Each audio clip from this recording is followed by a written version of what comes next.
All right, guys. So one of the first things we want you to do once you set up your page is start promoting your page in what's called a like campaign. So right down here under promote your page, we're going to go ahead and click into this. And what we're going to do is we're going to try to get some more attention to your real estate page. So all of the pages that you create will come up. You'll select the one that most applies to you. And that could be because you have multiple pages for a variety of reasons. But in this case, you might just have the one. So select the one, and then what we'll do is we'll create an ad set. And this ad set is going to just ask us who our audience is. So this is going to take a little bit of self-reflection from you, because you need to know exactly what audience you're looking to reach. Now let me get a little more specific. So just a minute ago I mentioned why you might have specific pages for specific reasons, why you might have more than one page at this moment. Let's say you had an entire Facebook page dedicated to first-time home buyers.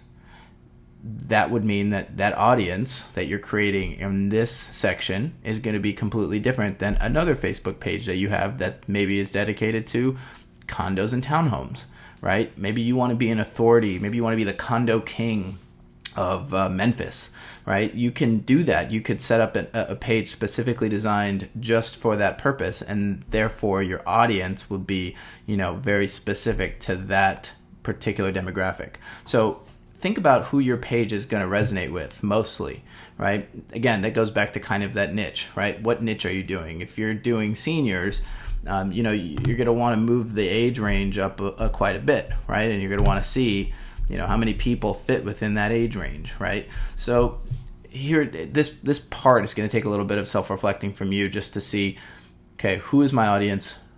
How do I define that audience? And what does my audience like? What do they do? Where do they live? Right? All of these little things. And we're actually going to provide you a separate video on just creating an avatar. An avatar is your audience, and how you can go about finding the things that your avatar likes so that you can attract them and that you can target them more effectively. But let's just say for the sake of for this video, we're doing first-time home buyers, okay? And we have a page just dedicated.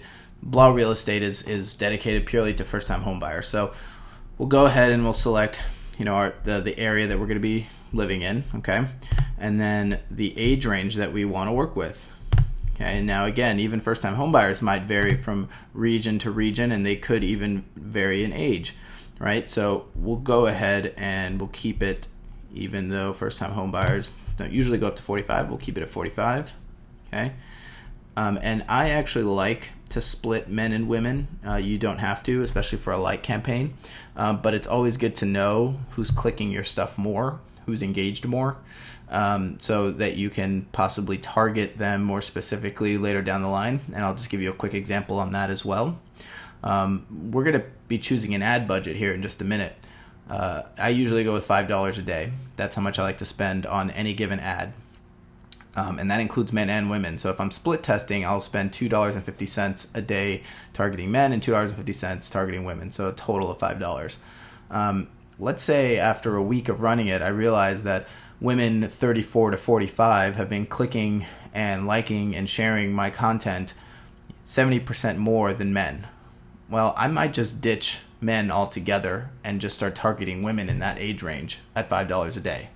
That's why it's important sometimes to split test, so that you can find out very specifically who is targeting and liking and sharing your content, so that you don't have to waste your money targeting people that might not enjoy it nearly as much, right? So you can decide yourself whether to split test or not, but that's kind of how we go about doing these things, and we found that that's really effective. For this, we'll just keep it at all, and we'll just leave it just like that. So under more demographics, you're going to see a whole host of things that you can start searching for, and we went through this in one of the earlier videos, but one of the things that I'm really looking for is home ownership. Okay, and I'm just going to target first-time home buyers. Okay, and so Facebook gives you a little description, and it says the audience segment targets consumers who are likely to be first-time home buyers, right?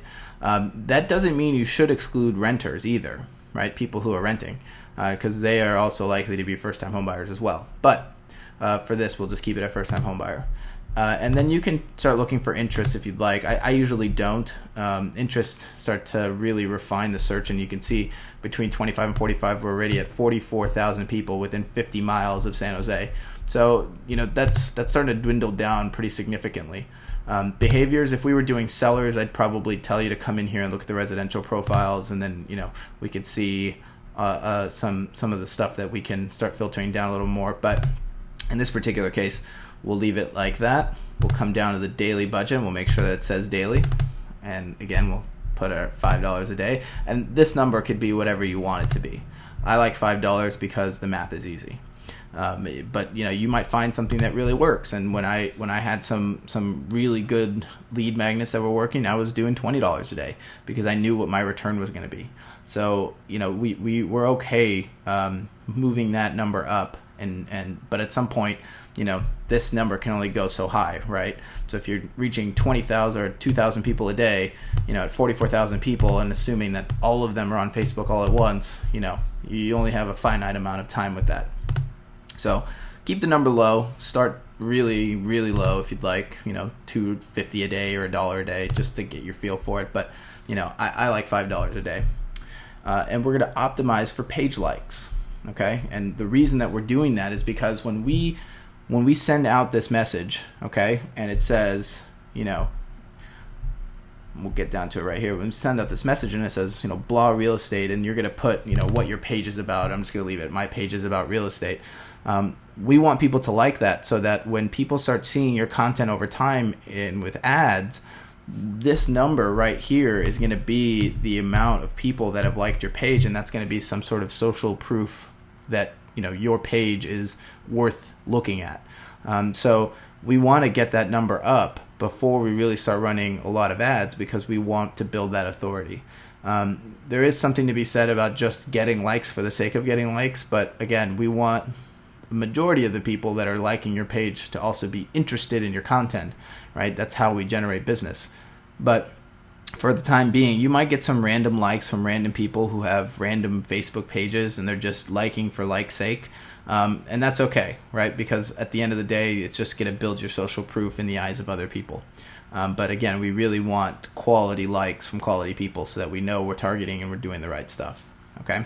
So just to wrap this up, you'll put something in here that's what your page is about, right? So I'll change this and we'll just say, come get the highest quality first time home buyer info, right? So we're delivering that message so that they can kind of just get a really quick synopsis of what your page is about, and from there, we can change the headline if we'd like, and you got to be aware that there's only a certain amount of characters that you're allowed to use in each one of these boxes. So, you have to be really concise, which is actually a really good thing because, you don't want to be too long-winded and write a paragraph. You have to be able to really get their attention really quickly, okay? And then finally, before we do that and place our order, we have to decide what placement we want it.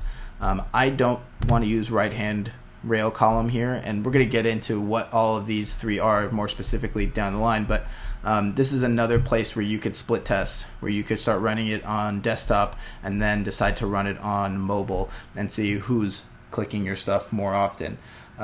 Right now we're seeing a shift to mobile, and you probably seeing it as well if you're at all interested in the mobile landscape. Everything is mobile now, so tablets and smartphones are dominating over desktop. So I'll leave it at that because maybe my demographic wants to do desktop, but first time home buyers, let's say, don't. So we'll just keep the mobile up, and that will be our ad preview, and then we'll come down here and click place order, and we'll be good to go.